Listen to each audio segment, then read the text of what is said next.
Okay, today we finish laying the foundation with the yamas and the niyamas. From next week, we will slowly make the transition towards energy. We've talked a lot about energy already, but we're going to learn exercises. After next week, when we make the transition, we are going to learn exercises that will lead to the control of energy.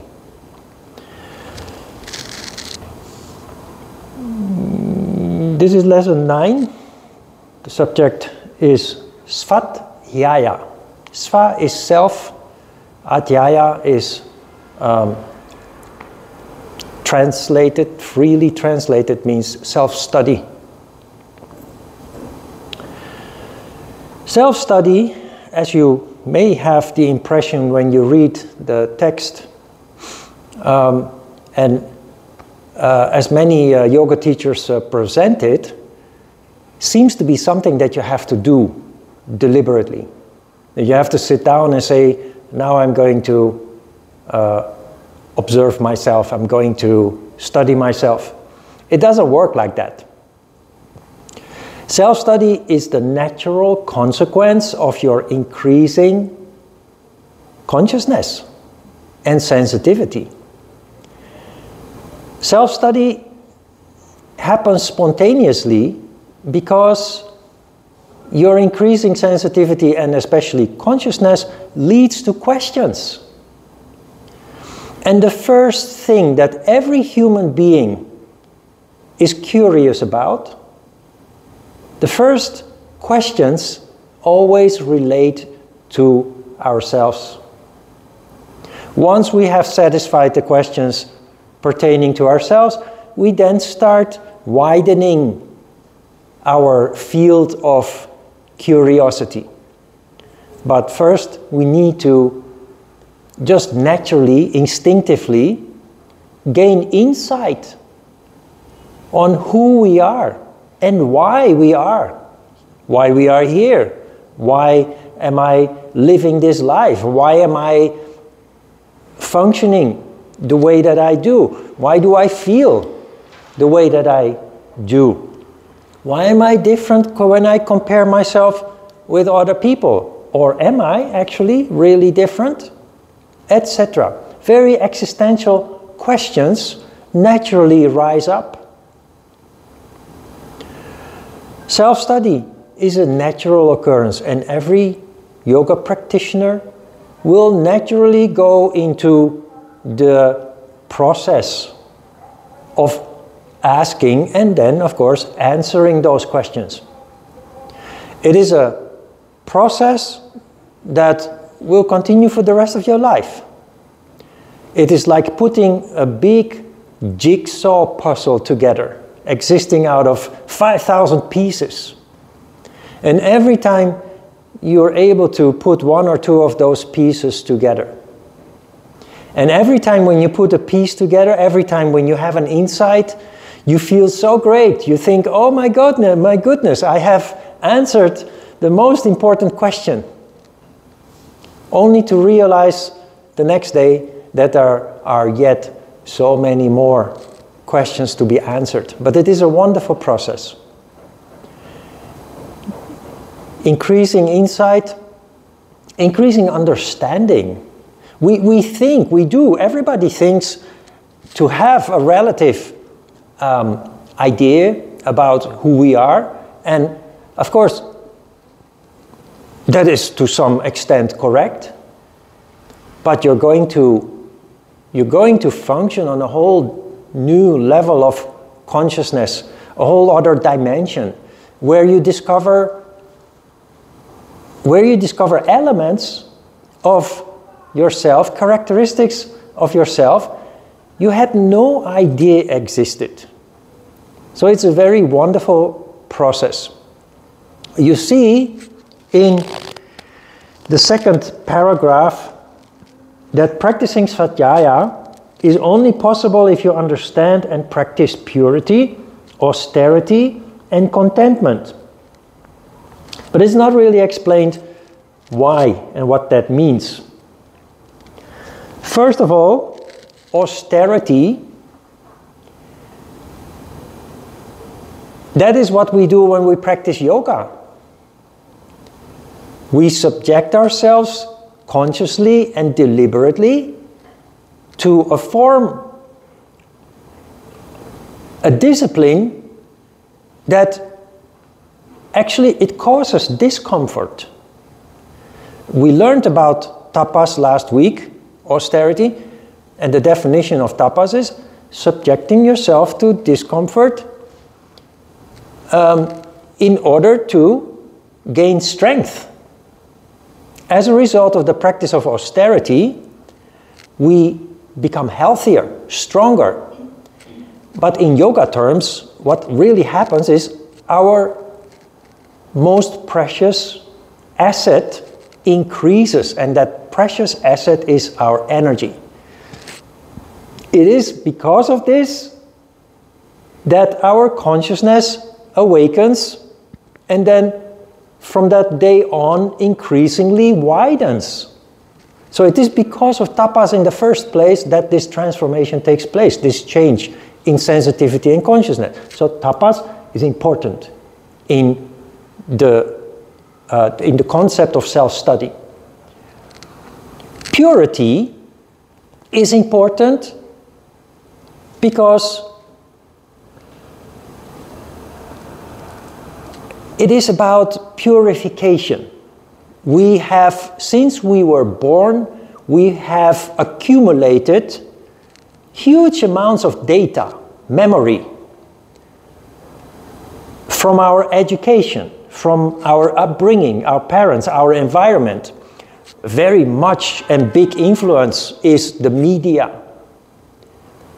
And we have built our picture of the world and ourselves based on these conditionings.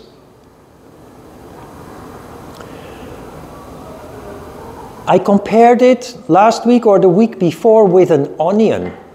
We are like an onion, but our true self, our core characteristics are this little egg in the middle of the onion,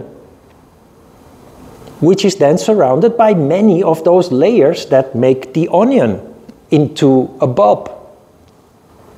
And because of all those layers, which represent all the memory that we have gathered since we were born, we are not able to connect with that core anymore, with that little egg in the middle. We are disconnected. Purification process, also something just like self-study, happens naturally as a result of your increasing sensitivity and consciousness.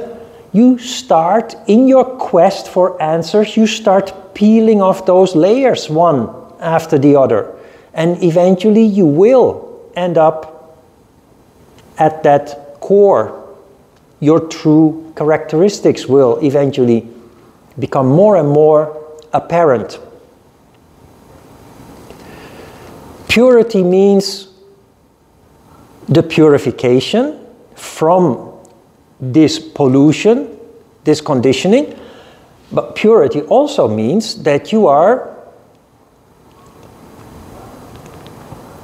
in the process of looking for answers, that you are pure in the way that you approach your realizations.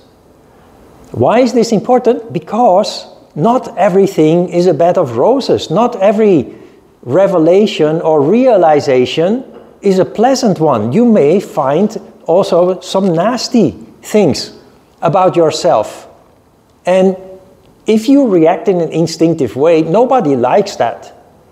So you might just brush it under the carpet, ignore it. Purity means to face it honestly, without trying to make it look nicer than it really is. And that will then form the basis on which you can improve. Santosha, contentment, is exactly related to that last element. That you accept things as they are. The good things are easy to accept, but the not so good things might give a little more struggle. Contentment means positive thinking, a positive attitude, because that will also allow you, when confronted with negative aspects of yourself and the world around you, that you can actually see that there is a positive twist to it.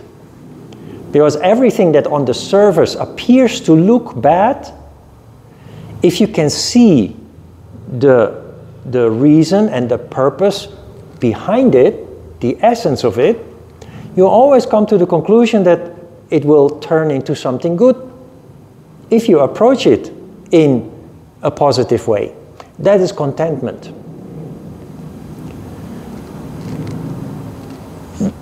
Negative things are only negative when they manifest as such. But when you start dealing with them in a conscious way, you start understanding their cause,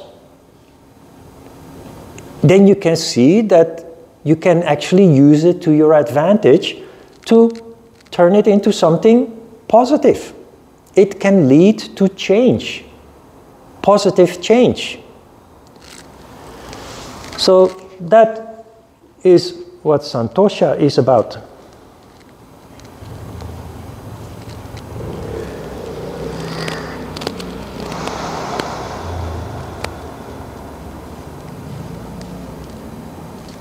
At the bottom, you see concentration on the Aum mantra is mental self-study. Now, I have the old print.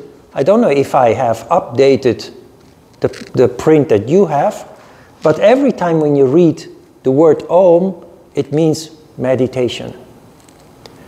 It sounds weird. It's mentioned various times throughout the course when you read the handouts, that the solution is to sing Om, or that Om itself is the solution. But that is an indirect way of saying meditation is the solution.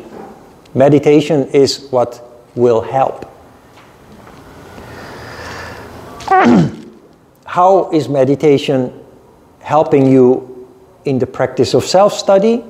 It is what naturally leads to your realizations. It is what naturally leads to putting the pieces of the puzzle that you are together. It is what naturally leads to connecting the dots, seeing the law of cause and effect at work in your lives. This incredible ability to connect dots starts with yourself, your past, and will also allow you to see your future based on your realizations of your past and your true characteristics. You will start seeing a picture of where you will go in the future. Once you have done the major part of putting the puzzle of yourself together, you very naturally then start to look outward. And you start seeing people in the same way that you have looked at yourself. First you discover your own karma, all your past memories, and how that has shaped you, and how you can change that wherever that is necessary, when there are negative elements to our characteristics that have been shaped by our experiences, often traumatic. But now that you have done the work on yourself, you then start extending it to the outside world. You start seeing it in other people.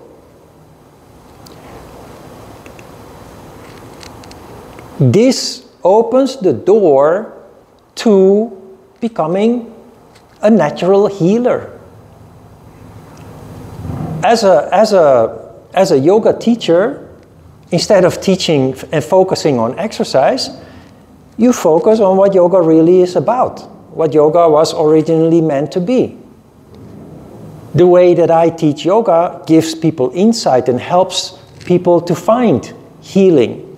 So you become a natural healer as a result of that. Not with hocus pocus or with alternative medicine, but offering insight and consciousness.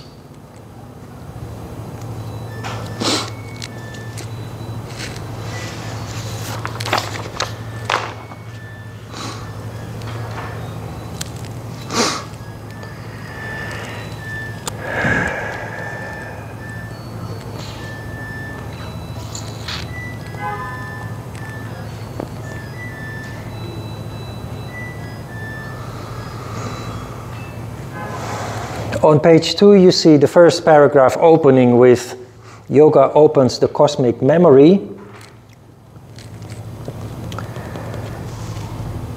This brings to memory an experience that I had when I was in my 20s, and in the summer we were on a vacation in southern France, Argelès-sur-Mer.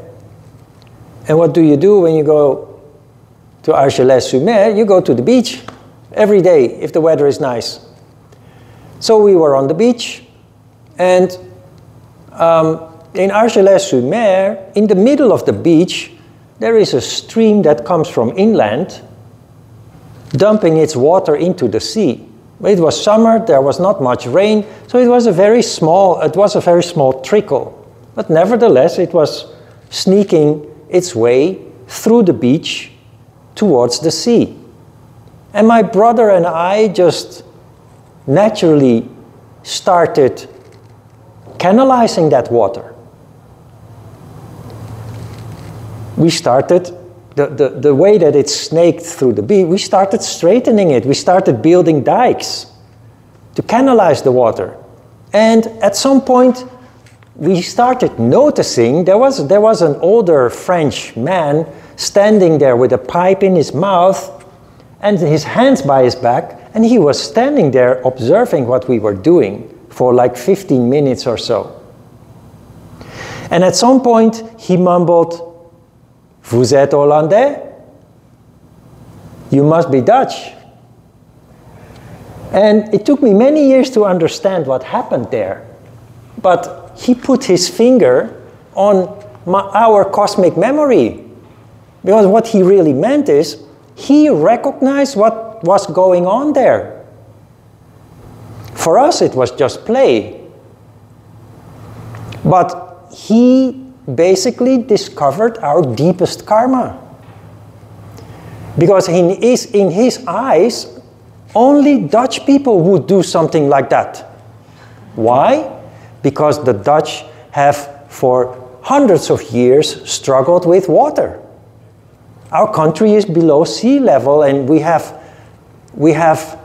fought battles with water. It has caused death and destruction throughout the centuries. And our country exists out of canals and dikes and in the past windmills, these days diesel or electric pumps to keep the water out.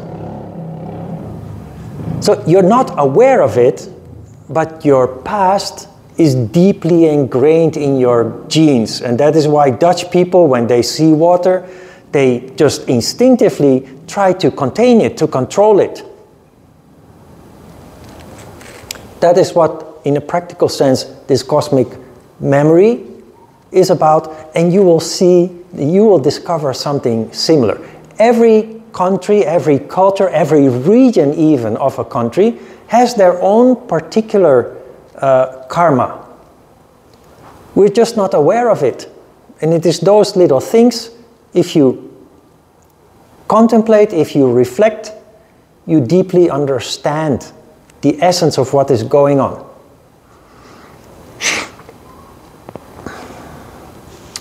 The next paragraph opens with the sentence, mental self-study means to follow your own path in life. Now many people, we live in a world where, at least the societies where we have grown up, are free, and freedom is stimulated, and individuality, individualism is stimulated. So we think that we know who we are. We think that we know that we do what we like and love to do. But what we mean here is to follow your heart.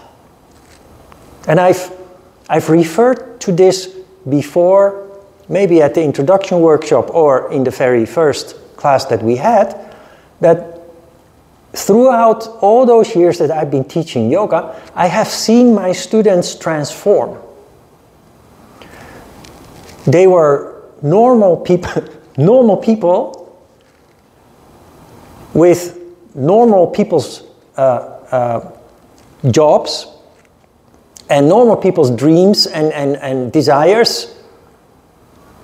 But then, as a result of yoga, yoga in general, self-study in particular, they started to connect on a deeper level. They developed soul consciousness.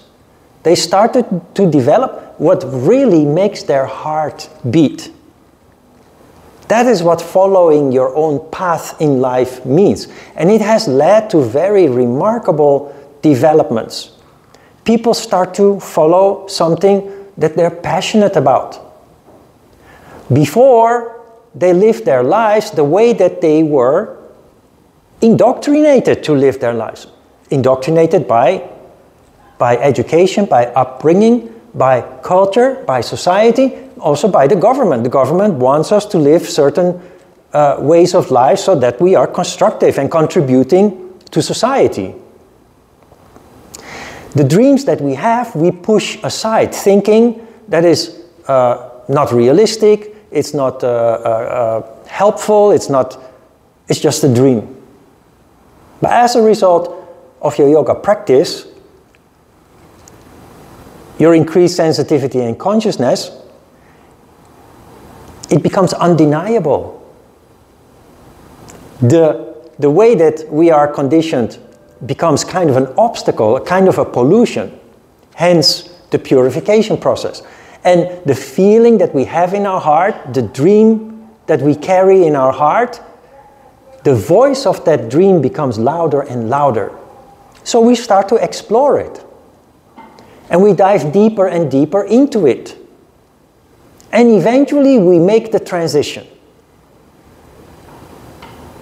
We prepare ourselves, we re-educate ourselves, train ourselves, and we make the jump from what we were taught to do to what we really want to do. And life takes on a whole new dimension there. It leads to eccentricity. You know what that means? Eccentricity is something that often is frowned upon. When a person is eccentric, when we say that, we often don't mean that in a positive way. But what does eccentricity really mean? What is the essence of people that we call eccentric? That is exactly, they just do what they feel like doing, and they do it in their way, regardless of what other people think of it. So it's not negative at all, it's positive. The one thing that eccentric people have in common is mindfulness. And because they are mindful, they do everything consciously. And when you do everything consciously, you do it in certain patterns. You do things in a certain order. When people notice that, they say you are eccentric. Why? Because you do everything different from how everybody else does it. That is a good thing, not a bad thing. It means that you are connected with something inside you that other people are not. It means that you are above average conscious, mindful. Now this is what happens as a result of that process. I came across this years ago. I don't know where anymore, maybe on Facebook. But it struck me immediately, so I had to print it out. And this is titled Purpose. Purpose. Our purpose, my purpose, your purpose in life. That is following your own path. When you follow your own path, you connect with something you are passionate about, you find your purpose. And the graph is as follows. This is your purpose. Okay, that is the core.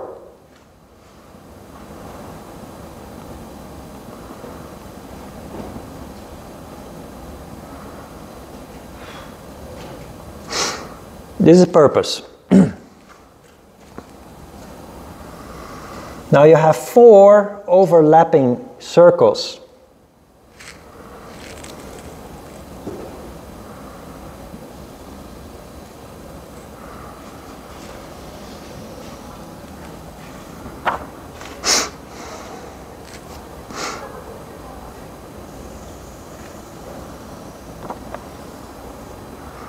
I'm not really an artist, but I do my best. So you have 4 overlapping circles.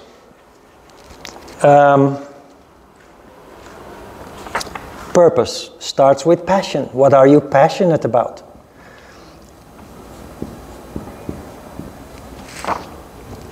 How do you know what you're passionate about?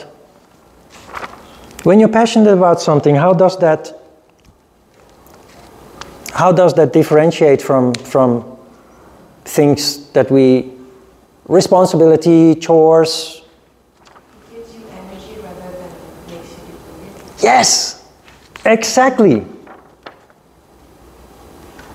It makes you feel alive, enthusiastic. Every time you think about it or work on it, it makes you happy. It makes you feel like being home. Passion. When you are passionate about something, you love it.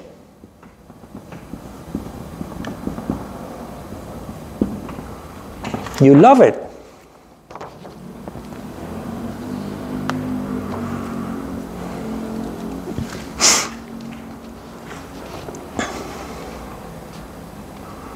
When you love something and you engage with it, you don't do that half-hearted, literally half-hearted. When you do something half-hearted, you just want it to be over as quickly as possible, not interested. You do it full-hearted.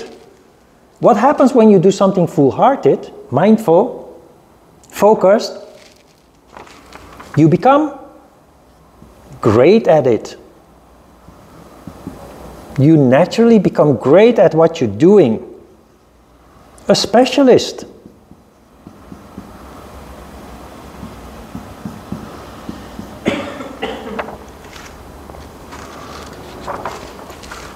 And that naturally leads to whatever you're passionate about to become your profession.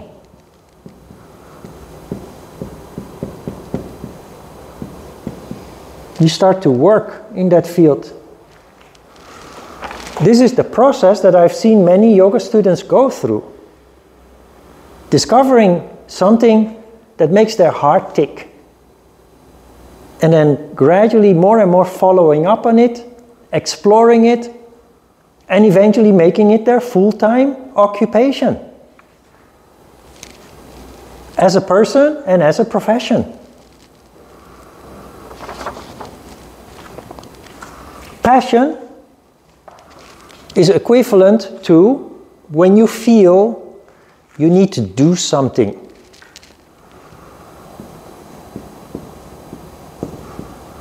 It becomes a mission. Yoga, for me, is a passion. I followed this route before I ever heard of this. The dogs that I rescued They were a mission. That feeling was so strong, I couldn't ignore it, even though I thought, I can travel, I'm free, because I had a dog for 15 years. After she died, I thought I was free. And I kind of looked forward to that, wanted that. But it was boring and mind-numbing or spirit-killing. So when that dog showed up in the park, there was such a strong movement in me that I couldn't ignore. And I knew if I would force myself to ignore it, like all those other people in the park basically did, I would regret later on. Mission, you're great of it. Here you see that the world, you have something there to offer that the world needs. That's not, of course, about rescuing a dog. It's also about people in professions, teachers, people in healthcare. One of the big things, if you follow the news, is in Europe, in America, the developed world, one of the big issues in the news is how undervalued these people are. Especially teachers and nurses, teachers and healthcare workers. They give everything because they feel it is a mission to take care of children, to help children become mature, stable, emotionally healthy, mature adults. And the other side of the coin is then people feeling it as a mission to take care of those people who have lived all their lives, or people that end up in accidents. And governments, they keep underpaying them because they know these people work with their hearts and they will continue to do that work anyway, even if they feel underappreciated and underpaid. Especially people struggle to pay even just their rent and their basic necessities, but they keep doing this work because they feel very strongly about it. They feel they need to do something to make this world a better place, to make people who need them to feel like they are in a better place. That's a mission. There are many people in our society that follow their heart and then end up in professions like that. I rescued a dog, but there are also people who start a dog shelter, if they can, an animal shelter, or they join an organization that does things for saving a forest, or the environment is a big issue. There are many people who, even without pay, they volunteer and want to make a difference. That's not called a profession, that's called a vocation.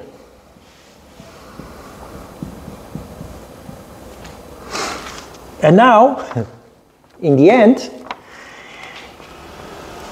you end up here, and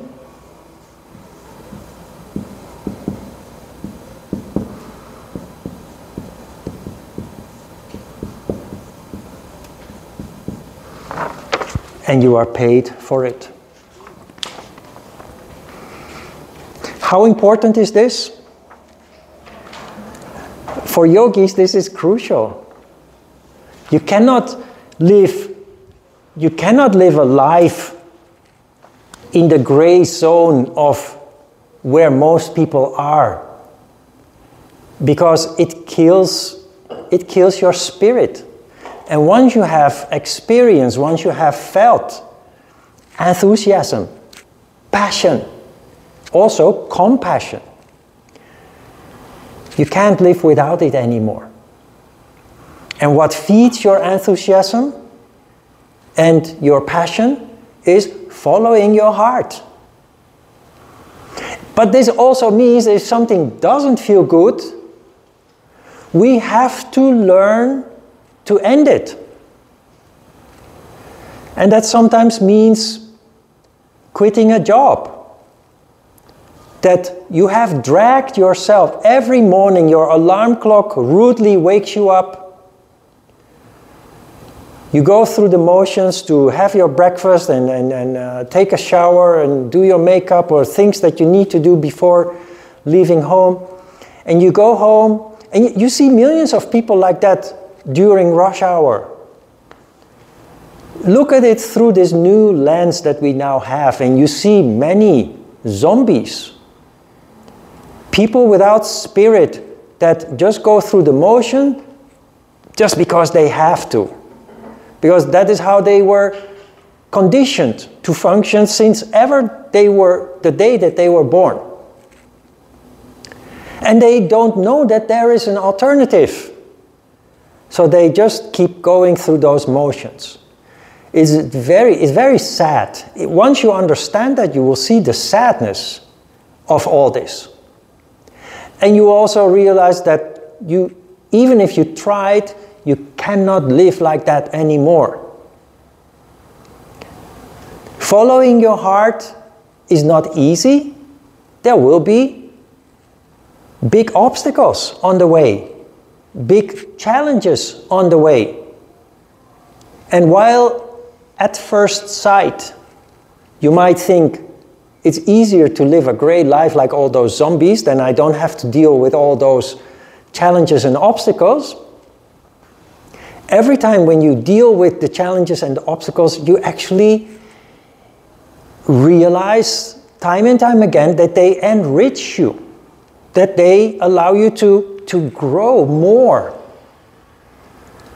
And you see that you have ended up on a very dynamic path of continuous growth and development.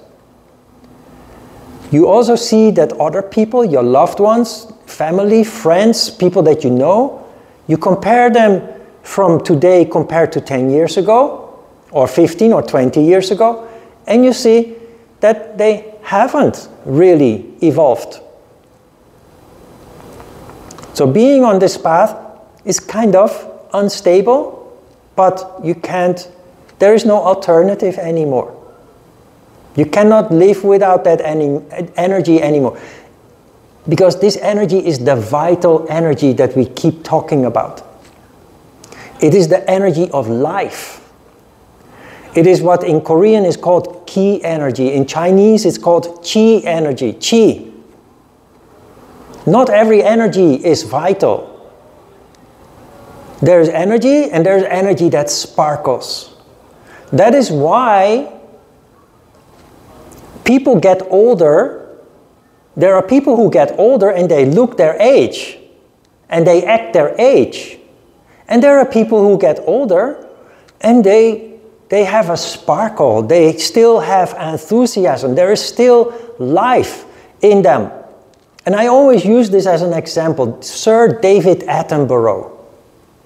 Sir David Attenborough is the person who makes many of those wonderful documentaries for the BBC. This man is in his 90s. And when you hear him speaking, or when you see him, you would never expect him to be already that old. Why? Because this man is following his heart. He is living his passion, which started as a hobby in his childhood, and it is keeping him alive, not just physically, but spiritually. So still in his 90s, far into his 90s, he's still enthusiastic when you hear him talk. He's still passionate and compassionate when you hear him narrate the documentaries that he makes about nature. That is ki or chi. That is vital energy. Just energy is not enough for life. Organic life can be sustained, but there is no spirit.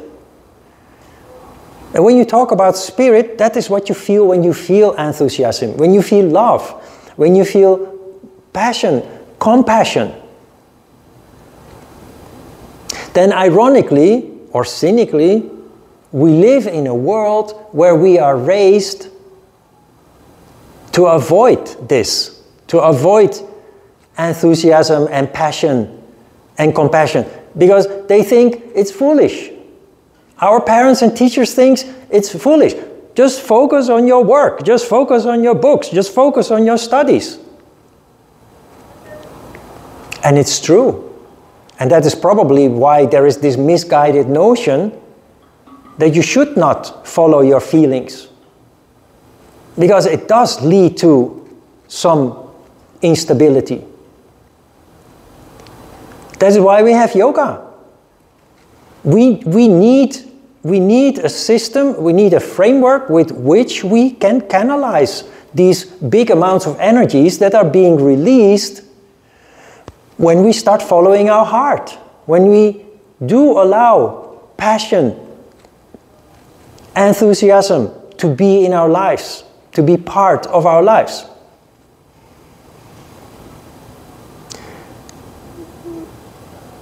I think I mentioned it before, and we'll mention it again later on, but there is how this works you see with artists.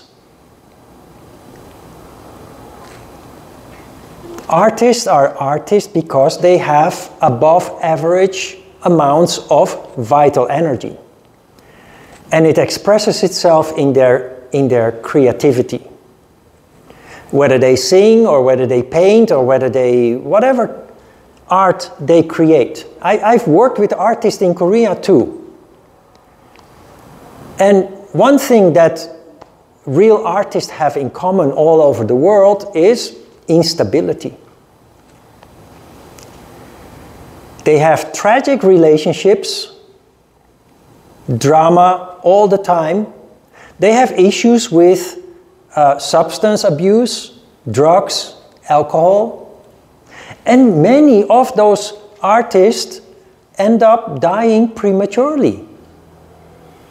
Suicide or drug and alcohol abuse in combination with poor nutrition.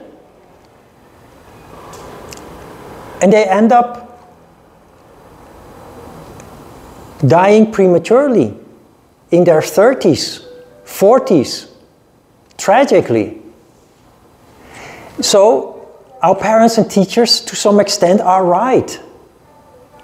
Allowing enthusiasm, passion, following your feelings indeed leads to instability. But it is a huge source of vitality. Instead of trying to oppress it, we need to teach our children to canalize it. There are examples of artists that have lived to a very old age. And I mentioned the foreword in the yoga book by Yehudi Menuhin, a brilliant violinist who lived into his 90s. Picasso lived into his 90s. Brilliant artists. They just found ways. Yehudi Menuhin clearly used yoga, but that's probably not his only tool. But they clearly found ways that helped them mitigate, to deal with the instability that these big amounts of energy, vital energy, are accompanied by. One cannot go without the other. So instead of oppressing it, which is just actually really sad, we need to teach people to canalize it, to use it, and to deal in a constructive way with the instability. And yoga is the perfect framework to do just that. Yoga does not only, if yoga is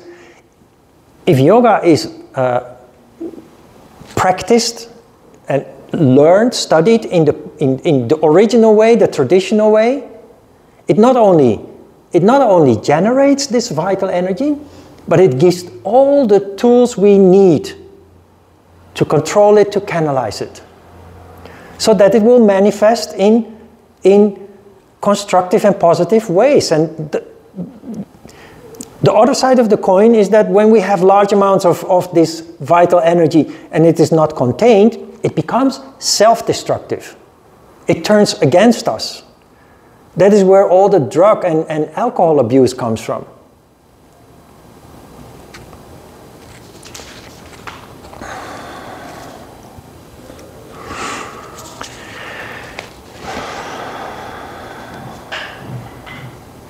Questions?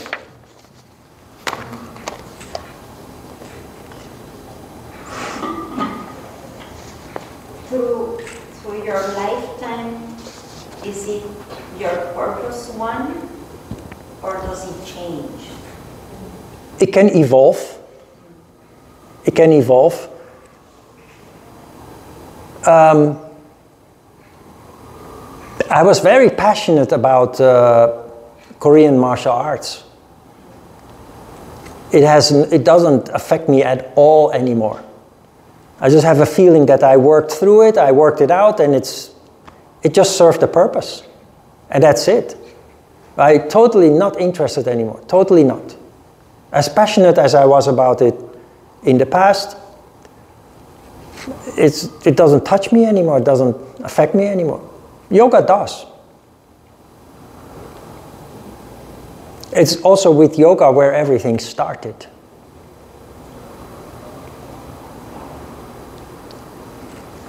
As a child, I was passionate. I've always been different. And when I was young, I thought I was the black sheep of the family, because they were all normal and I was not. So I thought I was the black sheep of the family. Very sad, actually. Later, I realized I'm the white sheep. Because I realized the value in being different. I realized through yoga, I developed insight into why I was different. It's because already as a child I had more energy, more vital energy. But also, if I look back, I was more conscious than my siblings. I was conscious than my contemporaries in school. When I was just in my early teens, I could have conversations with older people on a very mature level. And it kind of bothered me because I thought I'm not normal. But that was just because I functioned on another level of consciousness than other kids my age did. And it took so many years to basically understand and also appreciate it.